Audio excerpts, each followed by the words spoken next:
Hello hi welcome to Aadya media. ఈరోజు morning bro cinema release అయింది.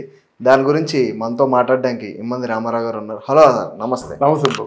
ఏంటి sir, bro cinema మొన్న రీసెంట్గా మీరు చాలా బాగా ఆడుతుంది, చాలా పెద్ద సినిమా అవుతుంది పవన్ కళ్యాణ్ గారు అన్నారు సార్. అది నిజంగా ఈరోజు సేమ్ అలానే పబ్లిక్ టాక్ కానీ అందరూ ఈరోజు మాట్లాడుకుంటున్నారు. బ్రో సినిమా చాలా బాగా హిట్ అయిందని. సాయి ధరమ్ తేజ్ గారు కూడా చాలా బాగా చేశారు. ఏంటి సార్, మీరు ఎలా చెప్పగలిగారు? అంటే ఇక్కడ నాకు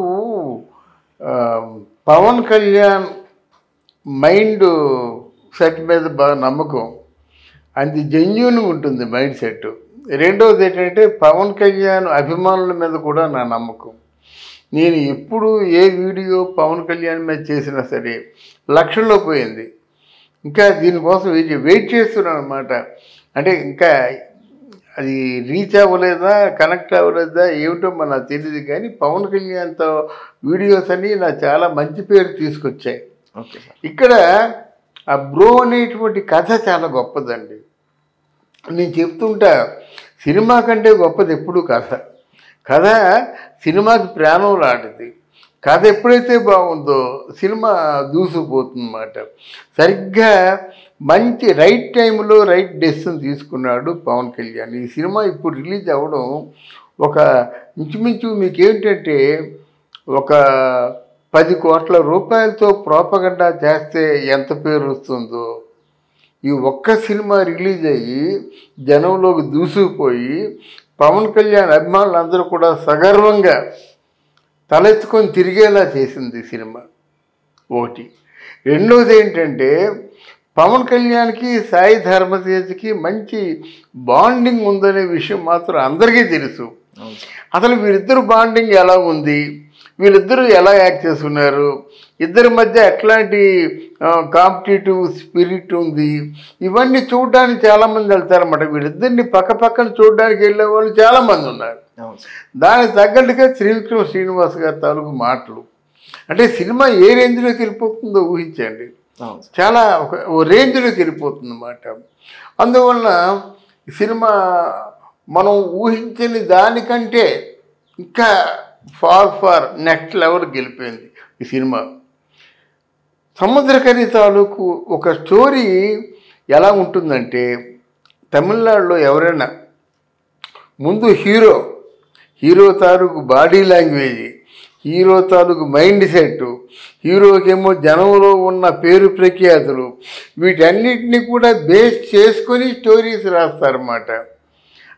అక్కడ సక్సెస్ అయ్యాడు సముద్రకని. అది కొత్త సినిమా అయినప్పుడు కూడా ఇప్పుడు నా ఉద్దేశంలో సముద్రకనికి డైరెక్షన్ కంటే ఎక్కువ కథ రచయితగా ఎక్కువ అవకాశాలు వస్తాయని నేను అనుకుంటున్నాను. అందువలన 100కి 150% సక్సెస్ అయ్యాడు రచయితగా. డైరెక్టర్గా అంటారా, అక్కడ పవన్ కళ్యాణ్ ఉన్న తర్వాత సాయి ధర్మతేజ్ ఉన్న తర్వాత మనకి డైరెక్షన్ చేసేది ఏముంది? ఇద్దరు కలిసే ఓ పెద్ద క్లాప్స్, ఇద్దరు డైలాగ్స్ మాట్లాడుతుంటే క్లాప్స్, కామెడీ పంచి పడినా క్లాప్సే. అలాగే జనసేన పార్టీ కార్యకర్తలను ఉద్దేశించి పాట జరుగుతున్న క్లాప్సే. అంటే ఓవరాల్గా పండగ చేసుకున్నారండి. బ్రో సినిమా పండగ చేసుకున్నారన్నమాట. ఈ నెక్స్ట్ ఇది రాబోయే కొన్ని సంవత్సరాల పాటు బ్రో అన్నది వాడుక పదం అయిపోతుంది అన్నమాట. అన్న అంటారు, అది కాదు బ్రో అంటారన్నమాట. అది చదువున్నా చదువు లేకపోయినా బ్రో అన్నది మాత్రం చాలా వాడుక పదం అయిపోతుందనే నమ్మకం నాకుంది. తర్వాత ఇక్కడ త్రివిక్రమ్ శ్రీనివాసుని మాత్రం ఎంతైనా మెచ్చుకోవాలి. ఏదో వేలు పెట్టారు, గాలు పెట్టారు ఇట్లాంటి మాటలు అనుకుంటారు, కానీ లేదు, ఆయన పవన్ కళ్యాణ్ తాలూకు ఆ ఇమేజ్కి ఏమాత్రం కూడా స్థాయి తగ్గకుండా ఆయన చేశాడు. అందువలన సినిమాకు ఒక ఫుల్ఫిల్నెస్ వచ్చింది, ఒక నిండుదనం వచ్చింది. నిండుదనం రావడమే కాకుండా సినిమా ఎక్కడికో వెళ్ళిపోయింది. చాలా అంటే మొదటి రోజే 97.5 అంటే ఏమిటి, దగ్గర 100 కోట్లు 100 కోట్లు రెవెన్యూ ఫస్ట్ డే వచ్చిందంటే ఇక రెండో రోజు అంటే శనివారం నాడు కానీ ఆదివారం కానీ చాలా మంచి రేంజ్కి వెళ్ళిపోతుందని నమ్ముకుంటున్నాను అన్నమాట నేను. ఇది ఇక్కడ ఎలా ఉన్నట్టయితే మరి దాని ఓవర్సీస్ మార్కెట్ కూడా చాలా అద్భుతంగా ఉంటుందనే నమ్మకం నాకు ఉంది. సినిమాలో ఎక్కడ కూడా మనకి వేస్టేజీ కనిపించలేదు. హాయిగా ఎలా ఉంటుందంటే మంచి వయసులో ఉన్నటువంటి దుందురుగుతనం ఎలా ఉంటుంది, రేసు గుర్రాలు పరిగెడుతున్నట్టుగా ఉంది సినిమా. గనక యూత్కి బాగా హత్తుకుంది, కనెక్ట్ అయింది సినిమా. ఈ సినిమా ఏ రేంజ్కి వెళ్ళి ఆడుతుందో అంటే నా ఉద్దేశంలో సర్దార్ గబ్బర్ సింగ్ సినిమా ఉంది కదా, అది గబ్బర్ సింగ్ అది సర్దార్ గబ్బర్ సింగ్ కాకుండా గబ్బర్ సింగ్ సినిమా ఎంత దూసుకుపోయిందో అంత దూసుకుపోతుంది ఏది మన బ్రో. తర్వాత కూడా ఉస్తాద్ భగత్ సింగ్ కూడా అదే రేంజ్లో వెళ్ళిపోతుంది. సరిగ్గా ఎలక్షన్ ముందు వచ్చినట్టయితే దాని తాలూకు ఇంపాక్ట్ చాలా వేరుగా ఉంటుందన్నమాట. అంటే పవన్ కళ్యాణ్లో ఒక భగత్ సింగ్ని చూస్తారు జనాలు, వాళ్ళు అలవాటు పడతారన్నమాట, ఇష్టపడతారు చూడడానికి. అందువల్ల తర్వాత హరిహర వీరమల్లు వచ్చే సినిమాలన్నీ కూడా పవన్ కళ్యాణ్ తాలూకు స్థాయిని ఎక్కడికో తీసుకెళ్తాయి అన్నమాట. అందువల్ల డెఫినెట్గా పవన్ కళ్యాణ్ తాలూకు ఫ్యాన్స్కి కానీ, జనసేనలో ఉన్నటువంటి కార్యకర్తలకు కానీ, జనసేన పార్టీని సమర్థించే వాళ్ళకి కానీ ఈ సినిమా బ్రో సినిమా ఒక పెద్ద ట్రంప్ కార్డ్ అవుద్ది. తర్వాత గతంలో వచ్చినటువంటి భీమ్లా నాయక్, వకీల్ సాబ్ సినిమాల కంటే ఇది చాలా చాలా చాలా ఎక్కువ రెవెన్యూని వసూలు చేస్తుంది అనేటువంటి నా నమ్మకం. అంటే ఈ ఒక 45 సంవత్సరాల అనుభవంలో నా నమ్మకం ఎప్పుడు కూడా వమ్ము చేయలేదన్నమాట. ప్రాక్టికల్గా ఆలోచించే మాట్లాడతాను, ప్రాక్టికల్గా జరిగేదాన్నే మాట్లాడతానమాట. అందువల్ల నాకు ఈరోజు మార్నింగే ఎవరో ఒక రాజకీయ నాయకురాలు ఫోన్ చేసి, మా పార్టీ ఆఫీసులో మీ తాలూకు వీడియోస్ ఎక్కువ చూస్తుంటామండి, చాలా హ్యాపీగా ఫీల్ అవుతున్నాము అని చెప్పేసి వాళ్ళు చెప్తున్నప్పుడు నాకు అనిపించింది అన్నమాట. అంటే మన క్యాలిక్యులేషన్ కానీ, మన స్టడీ కానీ, మనం ఒళ్ళు దగ్గర పెట్టుకొని చెప్పే విధానం కానీ వాళ్ళు బాగా నచ్చి ఉంటుంది. ఇప్పుడు ప్రతి సినిమా మీద కూడా, ప్రతి రివ్యూ మీద కూడా, ప్రతి వీడియో మీద కూడా భయభక్తులు మనకు ఉండాలి. ప్రేక్షకులు అంటే పండితులు ఉంటారు, పామరులు ఉంటారు, గొప్ప వాళ్ళు ఉంటారు, వాళ్ళందరికీ కూడా నచ్చే విధంగా చెప్పడం మన తాలూకు అంటే డ్యూటీ, కర్తవ్యం. సార్ ఇప్పుడు బ్రో సినిమా పవన్ కళ్యాణ్ గారికి మన రాజకీయంగా ఏమన్నా పనిచేస్తుందంటారా సార్? రాజకీయంగా 100కి 100 పాలు పనిచేస్తుందండి. అది రాజకీయంగా దృష్టిలో పెట్టుకునే సినిమా చేశారు. చెప్పాను కదా, అంతకుముందు రాజకీయాల్లో ఉన్నటువంటి రాజకీయ నాయకుడిని మనం అన్న అనేవాళ్ళం, ఇప్పుడు అన్న కాస్త బ్రో అయింది. అవును సార్. ఇప్పుడు మనకి అడవిలో ఉన్న వాళ్ళు కూడా అన్న అంటాం, ఇప్పుడు అడవిలో ఉన్న వాళ్ళు కూడా బ్రో అనుకునే పరిస్థితి వచ్చిందన్నమాట. ఎందుకంటే బ్రో మీద ఉన్న ఇంపాక్ట్ అది. బ్రో అనగానే ఒక పవన్ కళ్యాణ్ అనగానే ఫెరోసియస్నెస్, డాషింగ్నెస్, ఒక దూసుకుపోయే మనస్తత్వం, సమాజాన్ని నిప్పుతో కడిగేటువంటి, సమాజంలో ఉన్నటువంటి అవినీతిని నిప్పుతో కడిగేటువంటి ఆ నైజం పవన్ కళ్యాణ్ కొనడం వల్ల పవన్ కళ్యాణ్ ఫ్యాన్స్ ఈరోజు తలెత్తుకొని సగర్వంగా తిరుగుతున్నారు. ఎస్, మా పవన్ కళ్యాణ్ అనే పరిస్థితిలో ఉన్నారన్నమాట. అది చాలా పెద్ద ఇంపాక్ట్ చూపిస్తుంది అన్నమాట. ఇది ఇంకో పాయింట్ జ్ఞాపకం వచ్చింది.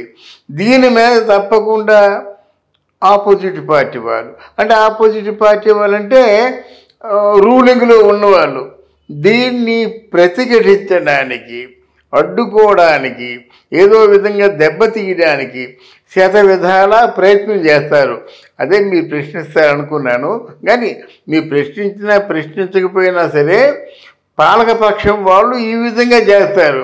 ఒక్క విషయం గుర్తుంచుకోవాలి, పవన్ కళ్యాణ్ని ఇబ్బంది పెట్టే కొద్దీ, పవన్ కళ్యాణ్ తాలూకు సినిమాని దెబ్బతీద్దామని ప్రయత్నాలు చేసే కొద్దీ ఆ సినిమా రేంజ్ పెరిగిపోతుంటుంది. పవన్ కళ్యాణ్ పవన్ కళ్యాణ్ రేంజ్ పెరిగిపోతుంది. అది మాత్రం స్పష్టంగా చెప్పదలుచుకున్నాను. సినిమాలా వదిలేయండి. సినిమా బాగుంటే దాన్ని ఎవరు ఆపలేరు, బాగలేకపోతే దాన్ని ఎవరు పుష్ చేయలేరు. మీరు పుష్ చేయాలనుకున్నా చేయలేరు. రేపొద్దున ఏదో సినిమా వస్తుంది కదా, వ్యూహం బాగుంది ఆడుతుంది, బాగలేదు మీరందరూ కలిసి ఈ వ్యూహం సినిమా చూసే వరకు 1 కేజీ మిఠాయి ఇస్తామని ఎవరు చూడరు. మీ కేజీ మిఠాయి కోసం ఎవరు వస్తారు, ఎవరు రారు. అందువల్ల ఇదే నేను చెప్పదలుచుకుని మిస్ అయ్యానమాట, ఆ ఫ్లోలో మిస్ అయ్యాను. డెఫినెట్గా ఈ సినిమాలాగా ఆదరించినట్టయితే బాగుంటుంది. అయినా ఒక సినిమా ఆర్టిస్ట్ గురించి, ఒక సినిమా గురించి ఒక పాలకవర్గం ఆ స్థానంలో ఉన్నటువంటి వాళ్ళు భయపడుతున్నారంటే అది కేవలం పవన్ కళ్యాణ్ తాను క్రెడిటే. పవన్ కళ్యాణ్ నాకేం బంధువు కాదు. ఆయన అలాంటి నాయకుడు ఈరోజు సొసైటీకి అవసరం. నేను కొన్ని వీడియోలు చేసినప్పుడు కూడా ఆ స్థాయి నాయకుడు ఒక ఉదయం పవన్ కళ్యాణ్తో ఒక ఆసామి అంటున్నాడు అన్నమాట, మీరు మాకేమి చేయొద్దండి, మీరు ముఖ్యమంత్రి అవ్వాలి. ముఖ్యమంత్రి అయితే మనం బాగుపడతాం, బతికేస్తాం, మీ పేరు చెప్పుకొని బతికేస్తాం. ఎందుకంటే కష్టం విలువ తెలుసు, మీకు కన్నీటి విలువ తెలుసు. మీరు ముఖ్యమంత్రి అయితే మేమందరూ హ్యాపీగా ఉంటామండి అని వాడు ఏడుస్తూ ఆనందంతో చెప్తుంటే నాకు కూడా కళ్ళమండి నీళ్ళు తిరిగాయి అన్నమాట. అంత నమ్మకం ఇచ్చారా సార్ పవన్ కళ్యాణ్ గారు? అంత నమ్మకం నిలబెట్టారంట వాళ్ళ దగ్గర? అంటే అట్లా నమ్మబట్టి చెప్తారండి. ఇప్పుడు ఈరోజు బిర్యానీ ప్యాకెట్లు ఇవ్వటం లేదు, మందు ప్యాకెట్లు ఇవ్వటం లేదు, లక్షల మంది తరలి వస్తున్నారంటే ఈరోజు ఆ సినిమాకు వచ్చిన జనాలు అంటే వాలంటరీగా ఎవరి మటు వాళ్ళు డ్రెస్ కుట్టించేసుకొని ఎవరికి నాగలు కావంత అంటారు తనకు చుట్టుకొని వస్తున్నారంటే వాళ్ళు అంటే అప్పుడు ఒక మంచి ఉద్యమాలు, సీతారామరాజు గారి ఉద్యమం, ఇట్లాంటి ఉద్యమాల్లో ఎవరికి వారు వాలంటీర్గా కదిలి స్వాతంత్రాన్ని సాధించుకున్నారన్నమాట. అలాగే పవన్ కళ్యాణ్ కూడా ఈ రేపొద్దున రాబోయే రోజుల్లో అత్యధిక మెజార్టీ ఇస్తారంటే కారణం వాళ్ళు దాన్ని జీర్ణం చేసుకున్నారు, వాళ్ళు ఆకలింపు చేసుకున్నారన్నమాట. ఇది కరెక్ట్గా ఉంటుంది. ఈయన కరెక్ట్ అయిన నాయకుడు, ఈయన మంచి పరిపాలన అందిస్తాడు, ఈయన ఆయనకున్నటువంటి డబ్బులు తీసి పెడతాడు. కానీ ఒకళ్ళ డబ్బులు లక్షల కోట్లు మింగేసే రకం కాదు, డబ్బు మేనియా లేదు. ఇట్లాంటివన్నీ కూడా వాళ్ళు 10 సంవత్సరాలుగా చూస్తూ ఒక నిర్ణయానికి వచ్చారు. ఏదో నిన్న రాత్రి ఆయన పార్టీలో రావడం, ఈరోజేమో ఆదరించడం కాదు కదా, 10 సంవత్సరాలుగా గెలుపు ఓటములతో సంబంధం లేకుండా ఆయన ఎండనక వాననక మొత్తం చేతిలో రూపాయి కూడా మిగిల్చుకోకుండా కష్టపడుతూ ఆ డబ్బును పంచుతూ ప్రజలను ఆదుకుంటున్నాడు. ఇంకా అంతకంటే ఇంకా సాక్షి ఏం కావాలండి? ప్రజల మధ్యన ఉంటున్నాడు, ప్రజల మధ్య నుండి ప్రజల్లోంచి వచ్చిన వాడే రాజకీయ నాయకుడు. ఆ ప్రజల మధ్య నుంచి వచ్చిన వాడికే ప్రజాస్వామ్యం అర్థం, అది సార్థకం అవుతుంది. అంతేగాని నాకు ఒక 100 కోట్లు నేను ఖర్చు పెడతాను, నన్ను నాయకుడిని చేయండి అంటే అది వాడు రాజకీయ నాయకుడు కాదు, ప్రజాస్వామ్యంలో లేనట్టే లెక్క. ఈయన ప్రజల మధ్య నుంచి, ప్రజల కష్టాల్లో వచ్చి ప్రజలతో మమేకమైపోయి వస్తున్నాడు కనుక ఈయన నిజమైన నాయకుడు అన్నమాట. ఈ నాయకుడికి ఈ మన బ్రో సినిమా ఇంకా అదనపు బలం చేకూరుస్తుంది. అది కాకుండా మన సముద్రగని గారు మన టాలీవుడ్లో ఫస్ట్ సినిమా సార్. అవును, పవన్ కళ్యాణ్ గారు ఏం నమ్మారు సార్ సముద్రగని గారిని? కథ. పవన్ కళ్యాణ్కి ఒక గుణం ఉందండి, ఆయనకి ఒక మైక్రోస్కోపిక్ లెన్స్లో చూస్తాడు, ఇలా చూస్తాడు, చూస్తే అంటే సింహంలా చూస్తాడనమాట. ఇలా చూశారంటే ఆల్మోస్ట్ ఆడు స్కాన్ చేసినట్టే. అందువలన ఆ కథ ప్రస్తుత వర్తమాన కాలమాన పరిస్థితులు బట్టి 100కి 100 పాళ్ళు కూడా యాప్ట్ అని అనిపించింది, ముఖ్యంగా ఆయనకి. దాని తర్వాత ఏంటంటే ఆ సపోర్టింగ్ క్యారెక్టరు ఆ మేనల్లుడిని వేసుకుంటే బాగా జనం చూస్తారు. ఒక క్రేజీ కాంబినేషను, క్రేజీ కాదు క్రేజీయెస్ట్ కాంబినేషను అని వాళ్ళకి తెలుసు. కాబట్టి ఆయన నమ్మకం వమ్ము కాలేదు కదా. డెఫినెట్గా ఈరోజు బ్రో సినిమా అంటే నెగిటివ్ టాక్ ఈవెన్ 1% కూడా లేదు, అది గొప్పతనం. ఎందుకంటే సగం మంది బాగుందంటే సగం మంది బాగలేదంటారు, కానీ ఇక్కడ బాగులేదు అనడానికి అవకాశమే లేదు. ప్రతి ఒక్కరు కూడా జేజేలు పలుకుతున్నారు అన్నమాట. వాళ్ళంతా అక్కడే థియేటర్ దగ్గరే వాడు మామూలుగా తిరునాళ్ళకు వచ్చినట్టు వస్తున్నారు, జాతర చేస్తున్నట్టు చేస్తున్నారు, వాళ్ళు సంబరాలు చేసుకుంటున్నారు అన్నమాట. ఫ్యాన్స్ అందరూ కూడాను, అందులో చిన్నాళ్ళు పెద్దవాళ్ళు అందరూ కూడా ఆనందంగా ఉన్నారు. ఇంకా అంత మించిన విజయ అవకాశాలు ఇంకేమున్నాయి చెప్పండి. 100% విజయం సాధించిందని నేను చెప్తున్నా. ఓకే, అది ఇంకోటి మన పవన్ కళ్యాణ్ గారి సినిమాలు చాలా ఫాస్ట్గా తీసేస్తున్నారు. 2 months కానీ 3 months కానీ 1 month కానీ. ఏంటి సార్ ఎందుకు అంత తొందరగా చేస్తున్నారు? అది టైమ్లీ రిలీజ్ అయితేనండి ఆ సినిమాల విలువ. ఇప్పుడు సినిమా రిలీజ్ అయిందంటే డెఫినెట్గా పవన్ కళ్యాణ్ ఇప్పుడు డబ్బులు ఇచ్చి తిరగలేరు కదండి, డబ్బులు ఇచ్చి ఆయన వైపు తిప్పుకోలేరు కదా. ఆయన ఐడియాలజీని కాస్త జనాలకు కూడా రుచి చూపించినట్టయితే ఇది ఈయన తాలూకు మనస్తత్వం, ఈ దిశగా ఈయన ప్రయాణం చేస్తున్నాడు, ఈయనకి మనం ఏమాత్రం మనం లిఫ్ట్ ఇచ్చినా సరే మన జీవితాలు బాగుంటాయి అనేది చెప్పకనే చెప్తుంది సినిమా. ఆ సినిమా చెప్పాలంటే సకాలంలో సినిమా రిలీజ్ అవ్వాలి. దీన్ని ఒక మిగతా బాహుబలి సినిమాలాగా 3 సంవత్సరాలు 4 సంవత్సరాలు ఉంటే పుణ్యకాలం కాస్త గడిచిపోతుంది. ఇందులో గ్రాఫిక్స్ డిజైన్ ఏ స్పెషల్ ఎఫెక్ట్స్ అవసరం లేదు. సూటిగా గుండెలు నాభిలోంచి వచ్చే డైలాగులు గుండెల్ని తాగుతాయి. అదే ఆయన సాధించినటువంటి విజయం మాట. ఆయన మాట్లాడడం కూడా ఆర్టిఫిషియల్గా డ్రామాలా మాట్లాడు ఊగిపోతాడు. అంటే ఏమిటి, అణువు కూడా కదులుతుందన్నమాట. అణువు కూడా స్పందించి ఆ మాటలు మాట్లాడతాడు కనుక ఆ మాటలు ఏవో సకాలంలో జనంలోకి వెళ్తే బాగుంటుంది. రేపు పొద్దున వ్యూహం సినిమా వస్తుంది, అప్పుడు భగత్ సింగ్ వస్తాడు, అలా మాట. ఇంకేదో సినిమా వస్తుంది, అప్పుడు హరిహర వీరమల్లు వస్తాడు, ఈలోకి ఇంకో సినిమా తయారైపోతుంది.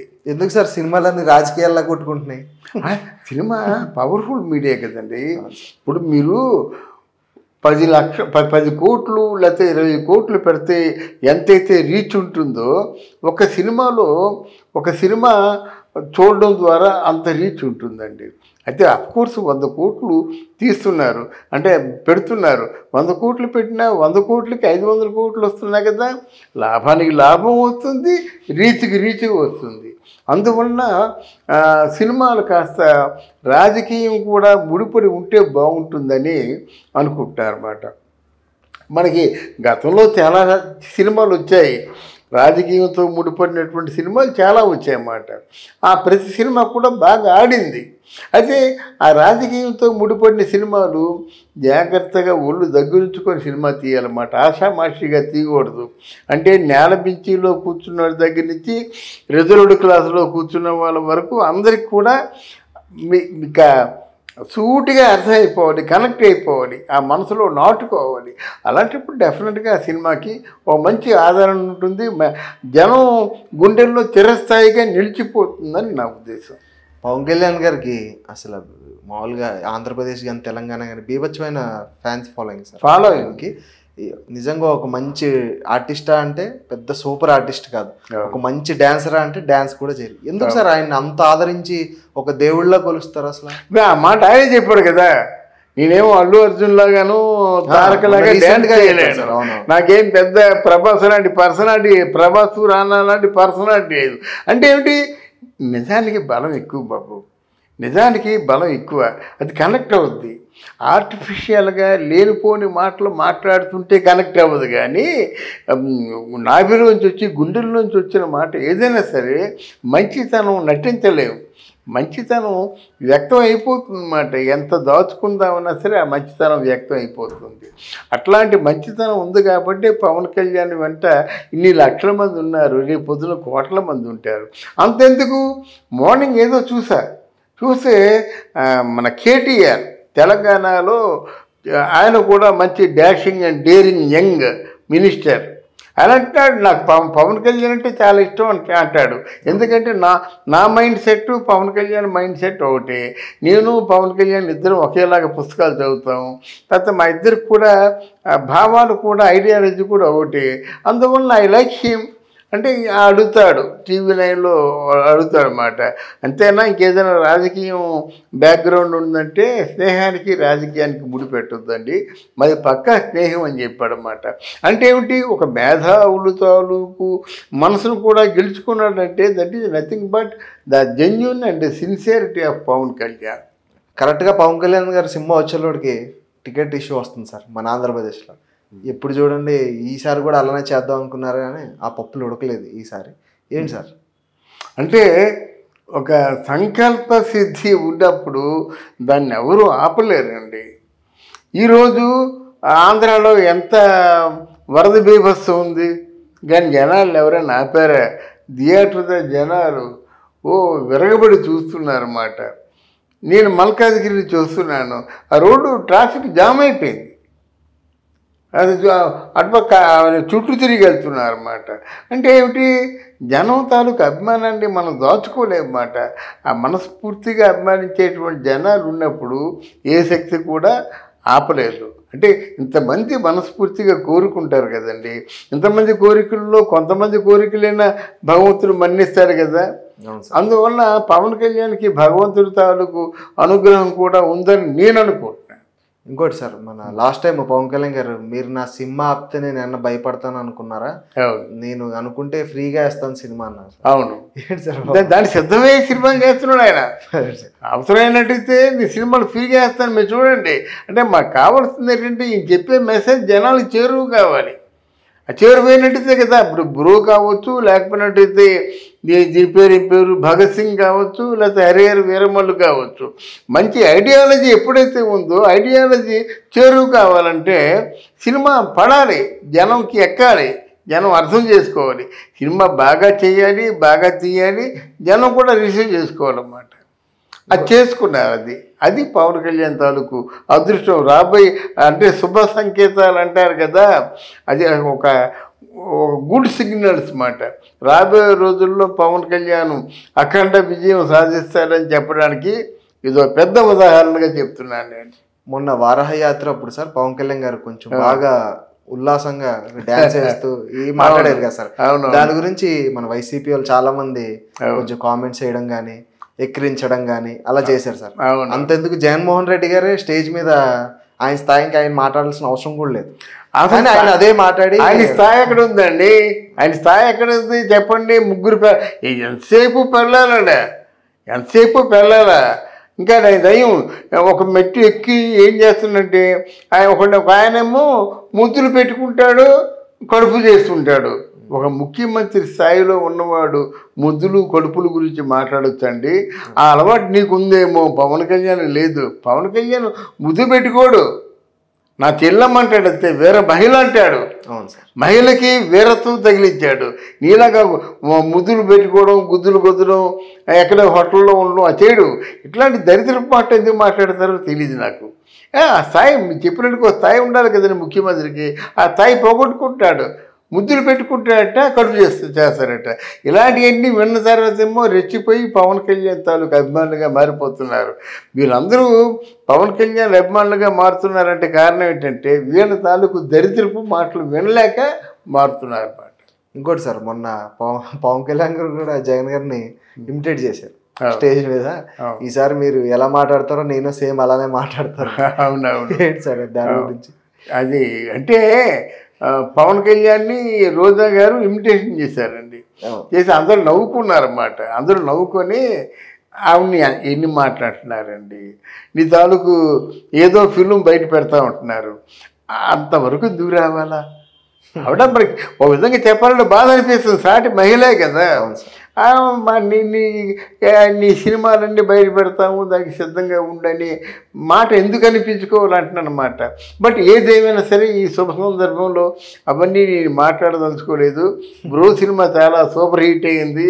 పవన్ కళ్యాణ్ మంచి జరగాలి, అదే నా కోరిక. ఇప్పుడు కాదు, పవన్ కళ్యాణ్ అభిమానులు నన్ను గమనించినట్టయితే ఆల్మోస్ట్ ఒక 3 years నుంచి కంటిన్యూస్గా చెప్తున్నాను నేను.